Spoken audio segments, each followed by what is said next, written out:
सबसे पहले MCL funding status.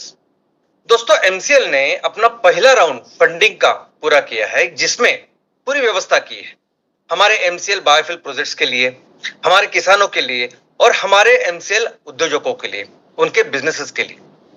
दोस्तों, ये जो फंडिंग है उसका पहला ट्रांच इस महीने 20 से लेके 24 अगस्त तक पूरा करना है और इसमें हमारे साथ हमारी संस्था, हमारे जो जो फंड कर रही है वो संस्था, बाकी नियामक संस्था और बैंक, ये सभी मिलकर ये ट्रांच को पूरा करेंगे और देखेंगे कि ये ट्रांच इस टाइम पे पूरा हो जाए। दोस्तों, हमें ऐसे कुल 6 ट्रांच करने हैं 31 मार्च 2025 तक। सबसे महत्वपूर्ण बात यह है कि जो भी ट्रांच है, ये जो भी फंडिंग है, उसके साथ हमने जो भी कहा है, जो भी कमिट किया है, वो करके दिखाना है। इसका सही यूटिलाइजेशन करना है। इसके साथ वो सभी एमकोल एमसीएनजी के प्रोजेक्ट करने हैं। नेपियर ग्रास लगाना है, जिसके साथ किसानों को एक अच्छा उनका सक्षमीकरण करना है। युवाओं के लिए रोजगार के अवसर निर्माण करने हैं। वो रेवेन्यू, वो प्रॉफिट तैयार करना है कि जिसके साथ हम फिर उनके पैसे भी चुका पाए। ये जो भी फंड हम लोग ले रहे हैं, ये बेसिकली एक लॉन्ग टर्म डेट है। डेट यानी कर्जा ही है। भले ही उसका इंटरेस्ट बहुत कम है, लेकिन हमको चुकाना है, तो बहुत ही कम इंटरेस्ट पे हम ये लेंगे। हम वो रेवेन्यू प्रॉफिट करके उनको उनकी किस्त भी देते रहेंगे और जो प्रॉफिट हमारे पास बचेगा वो उससे 20%, 20% हम वही, जैसे मैडम ने अभी एग्जांपल दिया, वैसे कई सारे हमारे गांव और तहसील की जरूरतों के लिए पूरा करेंगे। हमारे गांव को, हमारे तहसील को सुजलाम सुफलाम बनाएंगे। और दोस्तों, ये वही सब काम है जो काम अभी यूनाइटेड नेशन पूरी दुनिया के लिए बोल रही है कि आप करिए। ये 17 सस्टेनेबल डेवलपमेंट गोल्स ये करिए और हमारी ये 20% जो सीएसआर है वो बेसिकली उसके लिए जाए एजुकेशन, ये सब बाकी सभी चीजें के लिए जाएगा। और ये काम अगर हमने इस साल अच्छी तरह से किया, जो हम करने वाले हैं, क्योंकि हम बहुत ही डेडिकेटेड और सिंसियर ऐसी एक फैमिली है, तो ये करने के बाद ऐसे समझिए कि हमें कभी भी लाइफ में, कभी भी आने वाले दिनों में, भविष्य में हमारे इस मिशन के लिए कभी भी पैसों की चिंता रहेगी। क्योंकि जिस संस्था के साथ हम लोग काम कर रहे हैं, ये एक बहुत बड़ी और बहुत ही कैपेबल ऐसी संस्था है जो कभी भी ये होने नहीं दो, हमेशा इस फंडिंग का ख्याल रखे। लेकिन हमें इस प्रोसेस में अभी कुछ दिनों बाद हमें आईपीओ की लिस्टिंग भी करनी पड़ेगी। हमारी अपनी क्रेडिबिलिटी फाइनल फिक्स करनी पड़ेगी, दिखानी पड़ेगी। और मुझे लगता है कि आईपीओ की लिस्टिंग के साथ साथ हमारे सभी जो शेयर्स है उसका मूल्य भी एक बहुत ही अच्छा रहेगा। हमारे सभी उद्योजक फैमिली, हमारे सभी एंटरप्रेन्योर जिनके पास अभी एमसीएल के शेयर्स है, एक बहुत ही जबरदस्त, बहुत ही अच्छा ऐसा वैल्यूएशन उनको अपने शेयर्स का इस आईपीओ में प्राप्त होगा। दोस्तों, आप सभी को अंतरराष्ट्रीय जैव ईंधन दिन की बहुत बहुत शुभकामनाएं। कल 10 अगस्त है और 10 अगस्त को पूरी दुनिया में अंतरराष्ट्रीय जैव ईंधन दिन यानी वर्ल्ड बायोफ्यूल डे मनाया जाता है। क्यों मनाते हैं हम कोई भी दिन?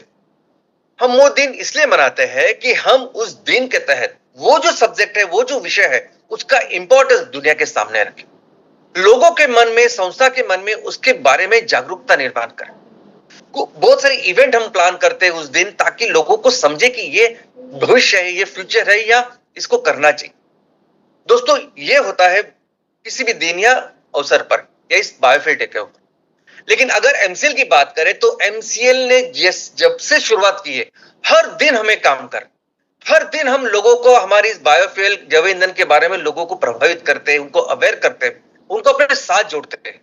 ऑर्गेनाइजेशन, संस्था है, कंपनियां, उनको कहते हैं कि कैसे वो फॉसिल फ्यूल छोड़ के कैसे इस जैव ईंधन पे जाए। यानी हमारे लिए तो ऐसे समझे कि हमारा हर दिन हमारे लिए एक बायोफ्यूल दिन है, हमारे लिए ये जैव ईंधन दिन है। हर दिन उसी तरह हम काम कर रहे हैं।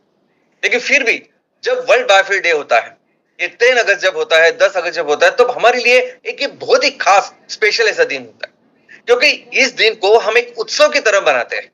इस दिन में एक बड़े कार्यक्रम का आयोजन करते हैं, हमारे फैमिली के उद्योजकों को बुलाते हैं और एक नई चीज उनके सामने भी रखते हैं।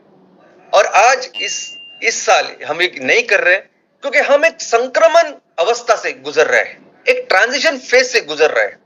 ट्रांजिशन फेज जो हमें एक बहुत बड़े स्केल पे एक बड़ा कॉर्पोरेट करके आगे लेके आएगा। अभी तक जिस तरह से हम काम कर रहे थे, इस ट्रांजिशन फेज के बाद ये सभी तरह के प्रोजेक्ट्स, इसका एग्जीक्यूशन, इसका ऑपरेशन मेंटेनेंस, इसको चलाना, ये सब कुछ सिर्फ और सिर्फ प्रोफेशनल्स करेंगे। जो भी दिक्कतें, जो भी चैलेंजेस अभी हमारे उद्योजकों के सामने आती है, जैसे कंप्लायंसेस है, अकाउंट्स है, ये सब चीजें ये आउटसोर्स करेंगे, ये स्पेशल एक्सपर्ट्स करेंगे। और इन सभी चीजों के लिए फंडिंग की जो जरूरत चाहिए, उसके लिए भी संपूर्ण यंत्रणा व्यवस्था काम करेगी। इनफैक्ट ये जो ट्रांजिशन फेज है, ये ट्रांजिशन फेज जरूरी है उस लेवल तक जाने के लिए, उस अवस्था, उस स्केल पे जाने के लिए। और इस अवस्था से अभी हम गुजर रहा है, लेकिन इसके बाद, ये पूरा ट्रांजिशन कंप्लीट होने के बाद डेफिनेटली हम अपने उस उत्सव को मनाएंगे। कैसे मनाएंगे, किस इनोवेटिव तरीके से मनाएंगे, ये हम आपको अवगत करेंगे दोस्तों। लेकिन क्यों हर साल ये 10 अगस्त को ही ये दिन मनाया जाता है? क्यों 10 अगस्त को अंतरराष्ट्रीय जैव ईंधन दिन मनाया जाता है?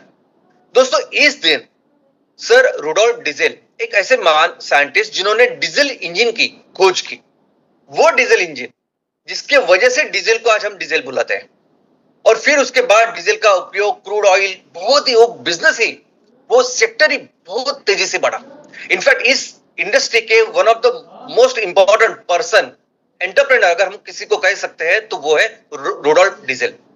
इन्होंने इस दिन कहा कि इन्होंने सबसे पहले तो इस दिन तो अपना जो इंजन है वो पीनट ऑयल यानी मूंगफली के तेल के ऊपर चलाया, और उन्होंने पूरी दुनिया को कहा कि अभी आने वाले दिनों में बहुत ही जल्द हमें ये फॉसिल फ्यूल छोड़ के फिर से जैव ईंधन के ऊपर या वनस्पति तेल के ऊपर काम करना होगा। दोस्तों, सोचिए, एक आदमी जिसके वजह से पूरी फॉसिल इंडस्ट्री, पूरी ऑयल एंड गैस इंडस्ट्री इतनी बड़ी हुई, एक ऐसा व्यक्ति जिसने बिजनेस को इतना बड़ा किया, वो आदमी खुद इस दिन पे ऐसा बोलता है कि नहीं, फॉसिल फ्यूल नहीं, हमें इस इंजन को जल्द से जल्द या भविष्य में हमें कंपल्सरीली इसको इस जैव ईंधन के ऊपर चलाना पड़ेगा, वेजिटेबल ऑयल पे चलाना पड़ेगा। ये करके उन्होंने दुनिया के सामने रखा, उन्होंने दुनिया के सामने रखा कि किस तरह से जैव ईंधन इतना जरूरी है, इतना इंपॉर्टेंट है। भले ही हम मशीन तैयार करें, भले ही हम इनोवेशंस करें, लेकिन जब ईंधन की बात आएगी तब जैव ईंधन ही करना पड़ेगा, ये उन्होंने पूरी दुनिया के सामने रखा। और यही कारण है कि ये दिन पूरी दुनिया जैव ईंधन दिन के तौर पर मनाती है। और दोस्तों, बात वैसे सही भी है। अगर आप देखोगे तो ये जो इनोवेशन उन्होंने किया, ये जो मशीन का उन्होंने खोज की, ये की 1897 में। क्रूड ऑयल की जहां तक बात है तो ऐसा समझिए कि क्रूड ऑयल को जब से हमने शुरुआत की उसका इस्तेमाल, उसका उपयोग, उसको 200 साल भी नहीं, 150 साल भी नहीं हुए, लेकिन 150 सालों में हमने अभी इतने बड़े संकट को, इतना बड़ा संकट तैयार किया। लेकिन उसके पहले हजारों साल, अभी 10,000 साल से हमारी संस्कृति है, उतनी ही पुरानी चीन की है, बाकी की भी कई सारी संस्कृतियां हैं। यानी हजारों सालों से इस दुनिया में अलग अलग देश चल रहे, अलग अलग संस्कृतियां चल रही। तो ये हजारों साल तक कौन से ईंधन का हमने उपयोग किया? तो हमने हमेशा उपयोग किया जैव ईंधन का, हमने हमेशा उपयोग किया ये वनस्पति तेल का, एनिमल ऑयल का। हमारे दिए या मशाल जलाने के लिए, घर में उजाला लाने के लिए, हमारे अगर कोई औजार हो एग्रीकल्चर के, उसके लिए लुब्रिकेंट करके भी हमने इसका इस्तेमाल किया। हमने हजारों सालों तक रसोई के लिए भी, और आज तक भी जो ईंधन इस्तेमाल कर रहे हैं वो भी वेजिटेबल ऑयली है। तो ये हजारों सालों तक हमने ईंधन करके इसका इस्तेमाल किया। इन्होंने हमारी जरूरतें पूरी की और प्रकृति का ख्याल रखा। और सिर्फ 150 साल हो गए हम अपना रास्ता हमने गलत चुना, गलत तरीके से गए, गलत रास्ते की ओर गए, गलत दिशा की ओर गए, और देखिए अभी 150 सालों में क्या परिस्थिति है, कितना भयानक संकट आज हमारे सामने है। ये चीज इन्होंने, सर रुडोल्फ डीजल ने 120 साल 130 साल पहले बताई। तो दोस्तों, हर साल ये दिन मनाया जाता है। हर साल इस दिन का एक सब्जेक्ट, एक थीम होती है। इस साल भी ये थीम है। बेसिकली थीम क्या होती है? तो थीम बेसिकली लोगों को एक संदेश देने के लिए होती है। अभी इस साल की जो थीम है वो है sustainable biofuels, reducing waste, feeding energy. अभी ये जो है, ये एक संदेश है जो यूनाइटेड नेशन पूरी दुनिया को देना चाहता है इस साल जैव ईंधन के दिन के ऊपर। सबसे पहले यूनाइटेड नेशन क्या कहती है? Sustainable biofuels. यानी जैव ईंधन सस्टेनेबल है, ये फिर से एक बार अधोरेखित करती है।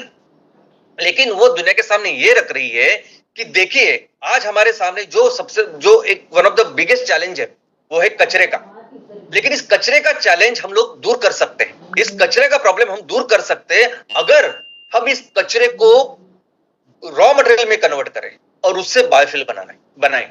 तो ये एक महत्वपूर्ण संदेश इस साल यूनाइटेड नेशन पूरी दुनिया को दे रही है। अब इस महत्वपूर्ण संदेश के साथ, इस उनके कमिटमेंट के साथ, यूनाइटेड नेशन के साथ अब हमारे लिए आने वाले दिनों में क्या अपॉर्चुनिटीज है, हमारे आने वाले दिनों में क्या सिनेरियो तैयार होने वाला है और उसका फायदा कैसे एमसीएल परिवार को होगा, चलिए समझते हैं।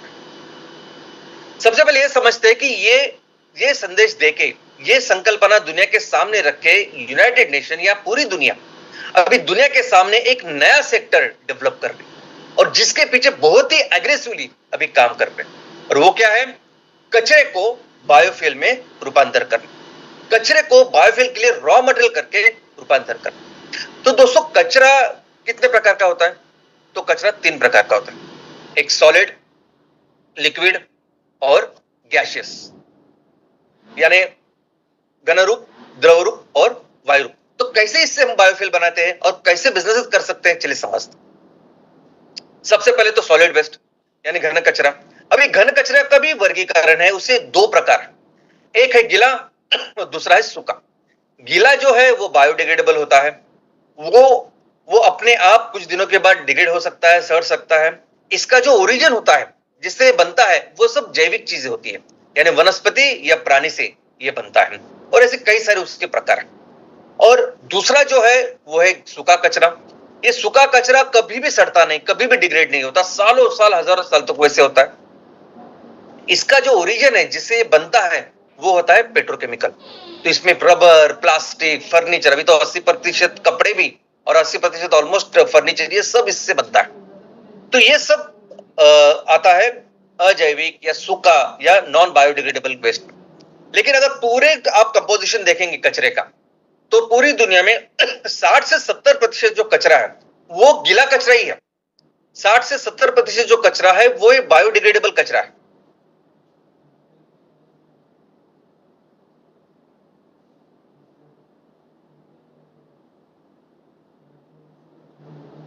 और हम इस गीले कचरों को, हम इस बायोडिग्रेडेबल कचरे को बायोफ्यूल में रूपांतर कर सकते हैं। तो समझिए अगर 60 से 70% अगर हम कचरे को इलिमिनेट करें या उसको रिसाइकल करें तो कचरे का बहुत बड़ी गंभीर समस्या कंट्रोल में आ जाएगी। इनफैक्ट डेवलपिंग कंट्रीज में आप जाएंगे तो 70% से भी ज्यादा, 70-75% में गांव में भी गीला कचरा होता है। और अब आप कितने ही ज्यादा डेवलप्ड कंट्री में भी जाए तो भी 50% तक ये गीला कचरा होता है, जिसको हम बायोफ्यूल में कन्वर्ट कर सकते हैं। कैसे, चलिए समझते हैं। दोस्तों हम जब भी कोई खाना खाते हैं तो खाना खाने के बाद हमें 2 चीजें मिलती है। एक तो मिलती है ऊर्जा, और जिस ऊर्जा के साथ मैं अभी बात कर रहा हूं, हम सभी चीजें करते हैं। और दूसरे जो कुछ खाना खाते हैं उसमें जो न्यूट्रिएंट होते हैं वो रिसाइकल होते हैं, यानी दूसरा होता है फर्टिलाइजर जो हम सुबह छोड़ते हैं। दोस्तों अभी ये हमारी जो बॉडी है, ये कुदरत ने बनाई हुई बहुत अच्छी व्यवस्था है। इसमें जो कुछ हम खाते हैं वो पूरी तरह से उसको डाइजेस्ट करते हैं। अभी डाइजेशन होने के बाद ही उससे एनर्जी या उसे जो हमें मिलती है, एनर्जी मिलती है, और वो फर्टिलाइजर भी अच्छा होता है। और इसके लिए कुदरत ने बहुत अच्छी व्यवस्था हमारी डाइजेस्टिव सिस्टम की है। जैसे ही हम खाना खाते हैं थोड़ा सा डाइजेशन मुंह में होता है, थोड़ा सा पेट स्टमक में होता है, बाद में स्मॉल इंटेस्टाइन, लार्ज इंटेस्टाइन, ऐसा पूरी तरह से वो डाइजेशन अच्छी तरह से करती है प्रकृति। अभी ऐसे ही अलग अलग प्राणियों में अलग अलग व्यवस्था है। अभी गाय भैंसों में एक अलग व्यवस्था है, वो जो खाना खाते हैं, वो जो डाइजेशन करते हैं वो हम नहीं कर पाते, उनकी अलग व्यवस्था है। भेड़ बकरियों की अलग व्यवस्था है। लेकिन एक्चुअली जो डाइजेशन करता है किसी भी व्यवस्था में, वो होते हैं सूक्ष्म जीव, वो होते हैं माइक्रो ऑर्गेनिजम्स। अभी यही सेम काम, यही सेम प्रकृति ने जो हमें दिखाया है, सिखाया है, यही सेम काम करके हमें पूरे गीले कचरे को बायोफ्यूल में रूपांतर कर सकते हैं। ये गीले कचरे को अगर आप देखेंगे तो गीला कचरा अलग अलग टाइप का होता है। किचन का वेस्ट है, मार्केट का वेस्ट है, मंडी का वेस्ट, सब अलग वेस्ट। लेकिन इस सभी तरह के कचरे को अगर हम एक तरह लाए तो उसका डाइजेशन ही नहीं होता है इससे, और इसके लिए हम कुछ कर नहीं पा रहे हैं, और इसलिए वो अभी बहुत बड़ा चैलेंज या प्रॉब्लम हमारे सामने है। लेकिन हर एक कचरे को अगर हम पूरे डाइजेशन करने की व्यवस्था बनाएं, तो ये हर कचरे से हम बायोगैस तैयार कर सकते हैं और बायो फर्टिलाइजर बना सकते हैं। ये डिपेंड करता है कि हम कितनी अच्छी तरह से उसका डाइजेशन करते हैं। उतना अच्छा बायोगैस जिसमें मीथेन 60-65% हो, और उतना अच्छा फर्टिलाइजर जो बहुत अच्छे लेवल का फर्टिलाइजर बने। जरूरी है कि एक कचरे को अलग अलग करके वर्गीकरण करके हम इसका डाइजेशन करें। अभी यही बिजनेसेस आने वाले दिनों में होने वाले हैं।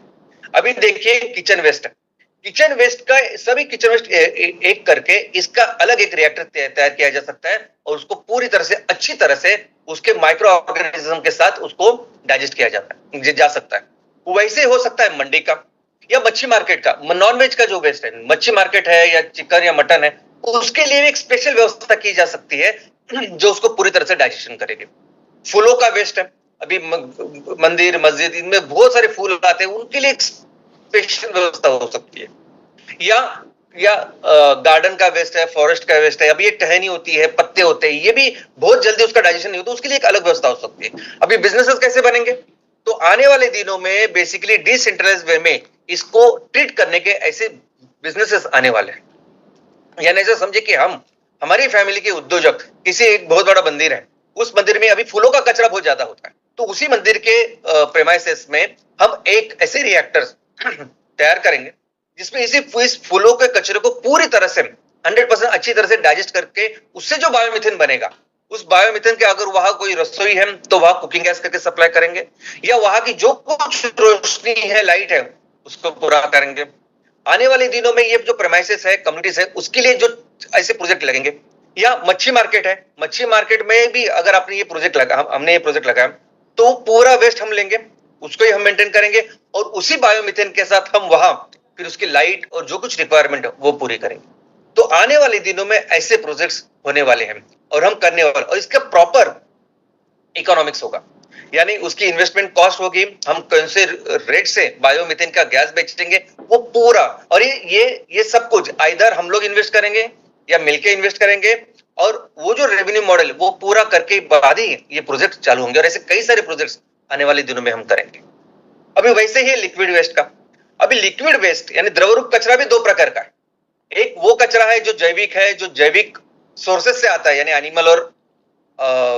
एनिमल और वनस्पति वेजिटेशन से, और दूसरा आता है अजैविक है, इनऑर्गेनिक है, जो आता है ये केमिकल से, पेट्रोकेमिकल्स, और जिसके साथ हम बायोफ्यूल्स बना सकते हैं वो है जैविक कचरा या जैविक लिक्विड वेस्ट, उसको बायोफ्यूल में कन्वर्ट कर सकते हैं। और इसमें अभी कौन सी अपॉर्चुनिटीज है, तो दोस्तों इसमें एक बहुत इंपॉर्टेंट एक प्रोजेक्ट हम करने वाले हैं, आप सभी लोग करने वाले हैं। दोस्तों अभी रसोई के लिए हम जो तेल इस्तेमाल करते हैं, जब पहली बार उसका इस्तेमाल करते हैं, खरीद के ले लाते हैं, तो वो वर्जिन ऑयल हो सकता है या उसमें बहुत कम फ्री फैटी एसिड होते हैं, और जैसे ही हम 1 2 3 बार मैक्सिमम जिसका इस्तेमाल करने के बाद आप देखेंगे तो काला काला होता जाता है, उसमें फ्री फैटी एसिड बहुत ज्यादा बढ़ते हैं और अल्टीमेटली हम उसको फेंक देते हैं। लेकिन यही तेल जो आज हम लोग 110 120 130 रुपए में खरीद रहे हैं, उसको ही अगर हम हर घर को जाके बोले कि आप यही तेल खराब होने के बाद हमें 30 रुपए से आप दीजिए, तो एक बहुत अच्छी व्यवस्था का निर्माण हो सकता है। बड़े बड़े होटलों में, रेस्टोरेंट में तो बहुत बड़ी मात्रा में ये तेल अभी अवेलेबल है, जो अगर आप 120 में खरीद रहे हैं और 30 रुपए में हमें दे रहे हैं, तो उनका भी उसमें फायदा है। और ऐसा जैसे आज हम लोग रद्दी 1 महीने के बाद दे सकते हैं, वैसे ही तेल भी घर से हम हर हफ्ते 15 दिन में लेके जा सकते हैं। और पूरे तालुका के लिए हम ये सब तेल इकट्ठा करने के बाद, अभी देखिए आपने ये सुना होगा कि फ्रेश वेजिटेबल ऑयल से बायोडीजल बनाया जाता है, लेकिन सबसे वेस्ट वेजिटेबल ऑयल या वेस्ट कुकिंग ऑयल जिसमें फ्री फैटी एसिड 95-97% है, बहुत ज्यादा है, बहुत ही काला है, उससे भी हम 100% अच्छा बायोडीजल बना सकते हैं। ये टेक्नोलॉजी है, ये टेक्नोलॉजी अवेलेबल है, ये टेक्नोलॉजी हमने जब शुरुआत की थी, बहुत अच्छा नेटवर्क साइंटिस्ट लोग का एमसीएल का है। तो हम क्या कर सकते हैं कि इसको बायोडीजल प्रॉपर, और बायोडीजल के प्रॉपर एएसटीएम स्टैंडर्ड है, इंडियन स्टैंडर्ड है, अमेरिकन स्टैंडर्ड है, ग्लोबल स्टैंडर्ड्स, उससे हम बना सकते हैं। आज किसी भी इंजन में जिस इंजन में जो इंजन डीजल पे चलता है उसमें 10% तक तो हम ऐसे ही बायोडीजल जो एसटीएम स्टैंडर्ड का उसको ऐसे ही दे सकते हैं। यानी वो चीज जिसके लिए रॉ मटेरियल अगर हम 30 रुपए में खरीदेंगे, वो 100 रुपए में आज डीजल का भाव है, उसको अगर 80 रुपए में भी हम बेचेंगे तो जो इस्तेमाल करने वाला उपभोक्ता है डीजल का, उसके लिए तो 20 रुपए ने बहुत बड़ा सेविंग है, बहुत बड़ी उसका प्रॉफिट है। तो हम उसे बेच सकते हैं। बहुत अच्छा बिजनेस आने वाले दिनों में होने वाला है। ये हम सब, आप सभी लोग मिलके हम लोग ये करने वाले हैं हमारे अलग अलग तालुका में। इसके अलावा एक बहुत बड़ा पोटेंशियल है, ये तो आपने देखा, लेकिन एक ऐसा द्रवरूप कचरा जिसका बहुत बड़ा पोटेंशियल और वो आज वेस्ट जा रहा है, इनफैक्ट अच्छा पानी खराब कर रहा है, वो है ह्यूमन सीवेज, हमारा टॉयलेट का वेस्ट। दोस्तों टॉयलेट का वेस्ट में भले ही सॉलिड ये 2% 3% होता है, लेकिन वॉल्यूम इतना बड़ा होता है। और इस पूरे टॉयलेट को अगर हम अच्छी तरह से उसके ऊपर एक काम करें, रिसाइकलिंग करें, अपने प्रोजेक्ट्स लगाएं, तो इस पानी को पीने जैसा पानी बना सकते हैं। और ये जो 2-3% जो हमें लगता है सॉलिड है, वो भी बहुत ज्यादा होता है, उसके ऊपर बायोमिथेनेशन करके उससे बायोगैस बायोमिथेन बना सकते हैं, अच्छा फर्टिलाइजर बना सकते हैं। यानी ऐसा समझिए कि आज हमारे देश में जितने भी बायोगैस के प्लांट हैं, मैक्सिमम लोग उनको आज भी बायोगैस नहीं गोबर गैस के प्लांट बुलाते हैं। इसका कारण यह है कि मैक्सिमम प्लांट हमारे गोबर के ऊपर चलते हैं। तो ये भी गोबर ही है ना, ये मनुष्य का गोबर है। इसमें पानी ज्यादा है क्योंकि हम पानी ज्यादा इस्तेमाल करते हैं, बस इतना ही है, लेकिन ये मनुष्य का गोबर है। तो इससे आसानी से, और सबसे अच्छी बात क्या है गोबर की, कि उसमें अलग से कुछ माइक्रो ऑर्गेनिज्म नहीं डालने पड़ते, क्योंकि ऑलरेडी उसमें बहुत सारे होते हैं, कुछ ज्यादा करना नहीं होता। वैसे ही सेम है हमारे भी मनुष्य के गोबर में, अगर आप देखोगे तो उससे सब कुछ है, ज्यादा कुछ करने की जरूरत नहीं। लेकिन एक बहुत बड़ा पोटेंशियल है कि जिससे हम पूरा पानी, पीने योग्य पानी बना सकते हैं। अभी देखिए दुनिया का सबसे अमीर आदमी बिल गेट्स, जिसको आप देख रहे हैं, बिल गेट्स इस दुनिया में 17 साल हर साल वो दुनिया के सबसे अमीर आदमी थे। फोर्ब्स की एक लिस्ट होती है, फोर्ब्स एक संस्था है अंतरराष्ट्रीय, जो दुनिया में सबसे अमीर कौन है उनकी एक लिस्ट बनाती। तो नंबर 1 थे बिल गेट्स, 17 साल। वो अमीर आदमी अभी इस प्रोजेक्ट का काम कर रहा है। वो अमीर आदमी अभी जो आप देख रहे हो पानी पी रहा है, वो टॉयलेट का पानी, पीने योग्य पानी बनाते। उन्होंने अभी ऐसे कमोड की व्यवस्था की है कि जिस कमोड में फर्टिलाइजर निकलता है। आज भी हमारे देश में जितने भी कम्युनिटी टॉयलेट्स हैं, तो वो कम्युनिटी टॉयलेट्स भी आने वाले दिनों में बायोफ्यूल मैन्युफैक्चरिंग सेंटर्स होंगे, उससे वो बायोगैस बायोमीथेन बनेगी और जो बेची जाएगी। तो ये बहुत इंपॉर्टेंट, और ऐसे प्रोजेक्ट्स को बहुत ज्यादा फंडिंग अभी मिलने वाली है, जो हम सब मिलकर करने वाले। इनफैक्ट आने वाले दिनों में एक मिक्स्ड लिक्विड और सॉलिड वेस्ट मैनेजमेंट प्रोजेक्ट हम करेंगे, जिसमें क्या होगा कि समझिए कि एक बिल्डिंग है, एक बिल्डिंग में जितना भी उनका ऑर्गेनिक वेस्ट है, गीला कचरा है, वो गीला कचरा और उसी बिल्डिंग का सीवेज वेस्ट, टॉयलेट का वेस्ट है, उसको मैनेज करने का एक प्रोजेक्ट, बायोफ्यूल मैन्युफैक्चरिंग का प्रोजेक्ट हम लोग लगाएंगे, जिसमें हम अच्छा पीने योग्य पानी तैयार करेंगे, हम बायोगैस बायोमीथेन तैयार करेंगे। उस बायोमीथेन को उस बिल्डिंग की जो बिजली है, यानी आपने डीजल के ऊपर चलने वाले जनरेटर देखे, गैस के ऊपर जनरेटर मिलते हैं आपको, ये आपको पता होगा, तो जनरेटर लगा सकते हैं। उस बायोमीथेन की जो गैस है उसके ऊपर जनरेटर हो सकता है, और उसके ऊपर रोशनी हो सकती है, लाइट मिल सकती है, और या उसके हम कुकिंग गैस करके भी उसको इस्तेमाल कर सकते हैं। और ये प्रोजेक्ट्स आने वाले दिनों में दोस्तों कंपलसरी होने वाले हैं। इनफैक्ट हम इन प्रोजेक्ट्स को MCL, clean fuel generator project ऐसे बोलने वाले। तो जैसे आपकी बिल्डिंग में कोई जनरेटर होता है वैसे ही जनरेटर, लेकिन आने वाले दिनों में कंपलसरी होने वाला है। जैसे आप बिल्डिंग तैयार करते हैं तो आपको सीवेज की व्यवस्था चाहिए, पानी का सब चाहिए, ड्रेनेज चाहिए, ये सब कुछ व्यवस्था कंपलसरी होती है ना, वैसे ही कंपलसरी आने वाले दिनों में ऐसे प्रोजेक्ट्स की होगी।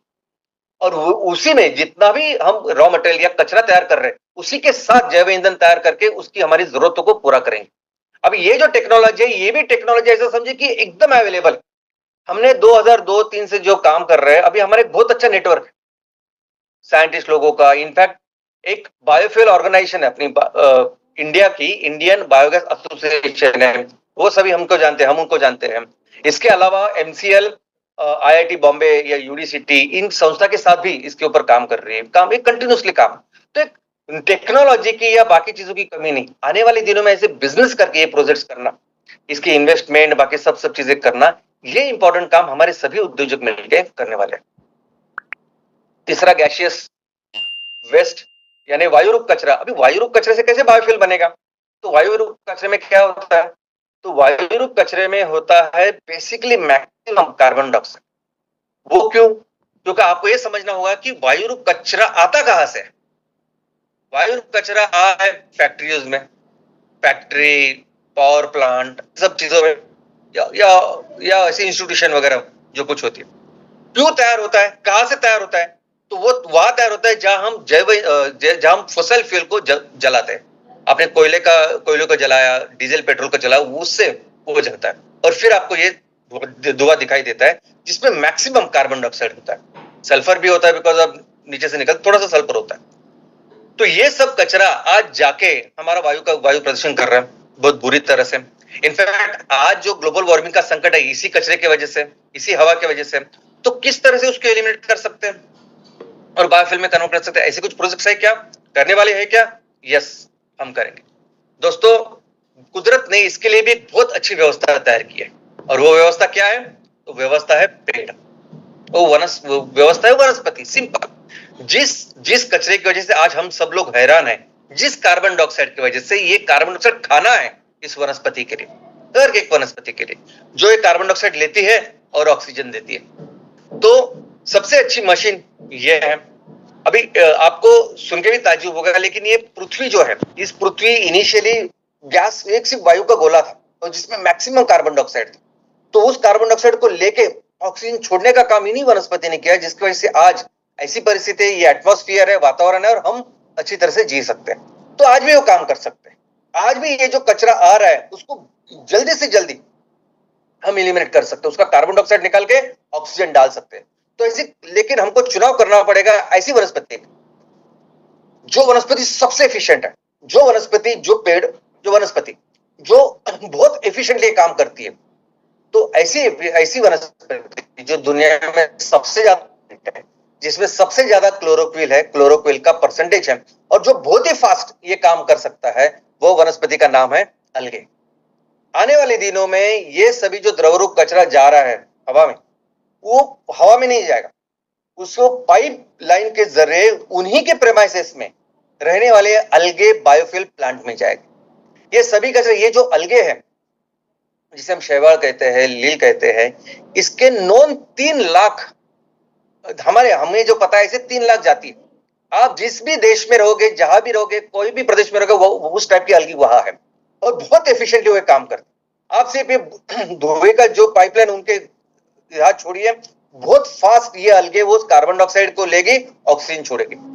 कुछ अलगे के ऐसे प्रजाति है जो 4 घंटे में, 4 से 6 घंटे में डबल होती है। तो सोचिए कितनी फास्ट डेवलप हो सकती है। और उनको क्या चाहिए? खाना। उनको क्या चाहिए? Carbon dioxide. और एक बार ये अलगे बने तो इसके साथ फिर बायोमीथेन बनाया जा सकता है, जो बहुत ही आसान और सिंपल है। या इसमें कभी कभी बहुत तेल होता है तो उसे डायरेक्ट बायोडीजल भी बनाया जा सकता है। तो अलगे से बायोडीजल बनाने का भी एक बहुत बड़े प्रोजेक्ट होने वाले हैं। हमारे देश में जितने भी सीमेंट प्लांट है, जितने भी स्टील के प्लांट है, या बड़े बड़े पावर प्लांट्स है, आने वाले दिनों में ये कंपलसरी होगा और इसके बड़े बड़े प्रोजेक्ट्स लगेंगे, जो आप सब लोग करेंगे, हमारी पूरी फैमिली करेगी। तो दोस्तों, ये तो रही अपॉर्चुनिटीज। अभी आने वाले दिनों में किस तरह से अभी ये यूनाइटेड नेशन दुनिया के सामने जो रख रहा है, उसकी वजह से ये वेस्ट टू बायोफ्यूल इंडस्ट्री शुरू होगी। सेक्टर इंपॉर्टेंट होगा जिसके ऊपर हम इतनी अच्छी तरह से काम कर सकते हैं, क्योंकि कई सालों से हम लोग काम कर रहे हैं। भारत का सबसे बड़ा ऐसे अलगे का प्लांट हमने 2008 में लगाया था अपने हाथों से। तो ये सब जो काम है वेस्ट टू बायोफ्यूल में हम अच्छा काम करेंगे, हमारे परिवार काम करेगा ही। लेकिन जब हम, हमारा विजन है, मिशन है कि हमें इस फॉसिल फ्यूल को पूरी तरह से रिप्लेस करना है जैव ईंधन के साथ, तब ये रॉ मटेरियल कम होगा। तब कचरा, भले ही सब कचरा हम इस फ्यूल में रूपांतर करें, लेकिन फिर भी वो उतना नहीं होगा जितनी आज रिक्वायरमेंट होती है एनर्जी की। एनर्जी बहुत बड़ा बिजनेस है। तो अगर हमें कंपलसरी 100% इस फॉसिल फ्यूल को मिटाना है और जैव ईंधन के साथ उसको रिप्लेस करना है, तो चाहिए एक बहुत ही सक्षम ऐसा सॉल्यूशन, ऐसा राइट सॉल्यूशन। और वो राइट सॉल्यूशन भी हमने दुनिया के सामने रखा है। हमने रखा है कि किस तरह से नेपियर ग्रास के साथ ये कर सकते हैं, किस तरह से एकड़ में कितना बड़ा बायोमास हम जनरेट कर सकते हैं। और मॉड्यूल मॉड्यूलर प्लांट, एक ही जगह बहुत बड़ा प्लांट करने की जरूरत नहीं, हर ग्राम पंचायत में एक प्लांट होगा और इस तरह से एक बहुत बड़े स्केल में हम करेंगे। तो आज सिर्फ वेस्ट टू बायोफ्यूल नहीं, लेकिन 100% बायोफ्यूल के ऊपर अगर काम करना है तो भी बहुत बड़ी इंडस्ट्री करके एमसीएल का नाम आएगा। और दोस्तों, धीरे धीरे दुनिया को अभी पता चल रहा है कि एक्चुअल सस्टेनेबल सोल्यूशन क्या है। अभी आपने कहीं भी सुना होगा EV, electric vehicle, hydrogen fuel and ये सब कुछ, तो सर नहीं है, ये बिल्कुल सस्टेनेबल नहीं है। और सभी जो साइंटिस्ट है कई दिनों से बोल भी रहे, अभी लोगों को पता भी चल रहा है, इंडस्ट्रीज को भी पता चल रहा है। अभी जापान ने बहुत एग्रेसिवली अभी इसके ऊपर काम करना शुरू कर दिया। जापान में देखिए, सुजुकी कंपनी है, उनकी टोयोटा कंपनी है, निसान कंपनी है, ये तीनों कंपनियों ने मिलकर अपने सभी गाड़ियां 100% बायोमीथेन के ऊपर चलेगी ऐसे इंजन और ऐसी टेक्नोलॉजी विकसित की है। और आने वाले दिनों में ये सभी गाड़ियां वो लॉन्च करने वाले, इनफैक्ट अगले साल ही ऑलरेडी वैगन आर लॉन्च हो चुकी है जो 100% बायोमीथेन के ऊपर काम करेगी। और आने वाले दिनों में ये सभी चीजें, अभी जापान अमेरिका की शुरुआत होगी और उनको पता ही चलेगा इससे अलावा कोई ऑप्शन ही नहीं है, यही सस्टेनेबल सोल्यूशन।